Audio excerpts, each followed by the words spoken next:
முதுமலை புலிகள் காப்பக வனப்பகுதியில் கடந்த 3 ஆண்டுகளில் 3 புலிகள் சுட்டுக் கொல்லப்பட்டுள்ளன. இதுபோல புலிகளை கொல்லாமல் அவற்றை உயிருடன் பிடிக்க நடவடிக்கை எடுக்கப்பட வேண்டும் என்பது வன ஆர்வலர்களின் வலியுறுத்தலாக இருக்கிறது.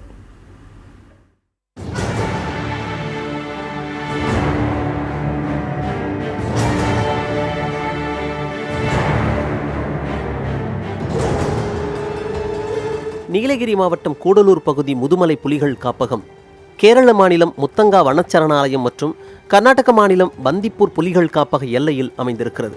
இந்த வனப்பகுதிகளை விட்டு புலிகள் வனப்பகுதியை ஒட்டி இருக்கும் கிராமங்களுக்குள் புகுந்து பொதுமக்களை கொல்லும் சம்பவங்கள் அடிக்கடி நடக்கின்றன. இந்த புலிகளை ஆட்கொல்லி புலிகளாக அறிவித்து அவற்றை சுட்டு பிடிக்கும் சம்பவங்கள் நடந்துள்ளன. நீலகிரி வனப்பகுதியில் ஆண்டுக்கு ஒரு புலி என்ற வீதத்தில் சுட்டுக் கொல்லப்பட்டு வருகிறது. இந்த வகையில் கடந்த 3 ஆண்டுகளில் 3 புலிகள் சுட்டுக் கொல்லப்பட்டன.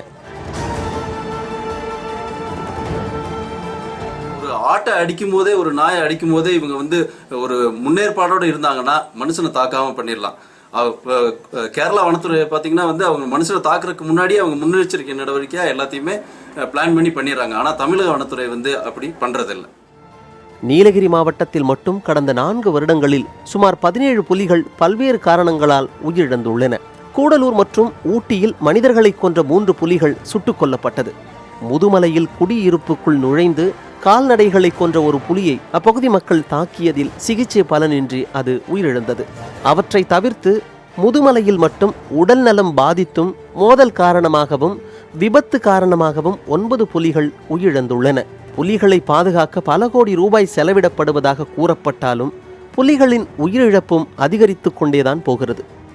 புலிகள் பாதுகாப்பது என்றால் இயற்கை வளம் பாதுகாக்கப்படுகிறது. இயற்கை வளம் பாதுகாக்கப்படுகிறது என்றால் மனித வளம் மேம்படும். ஆகவே புலிகள் பாதுகாப்பு குறித்து ஒரு விரிவான விசாரணை நடத்தப்பட வேண்டும்.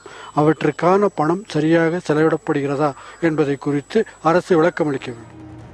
கேரள மாநிலத்தில் புலிகள் ஊருக்குள் நடமாடும் தகவல் கிடைத்தவுடன் அவற்றை கூண்டு வைத்து பிடித்து விடுவதால் அவை ஆட்கொல்லியாக மாறுவதற்கு முன்பாக அவற்றை பாதுகாத்து விடுவதோடு பொதுமக்கள் பாதிக்கப்படுவதையும் தவிர்க்கலாம் என்பது வன ஆர்வலர்களின் அறிவுறுத்தலாக இருக்கிறது. வனத்துறை உரிய முன்னெச்சரிக்கை நடவடிக்கைகளை மேற்கொண்டால் இந்த புலிகள் ஆட்கொல்லியாக மாறுவதை தடுப்பதோடு எதிர்காலத்தில் புலிகள் சுட்டுக் கொல்லப்படுவதையும் தடுக்கலாம். புதிய தலைமுறைக்காக மகேஸ்வரன்.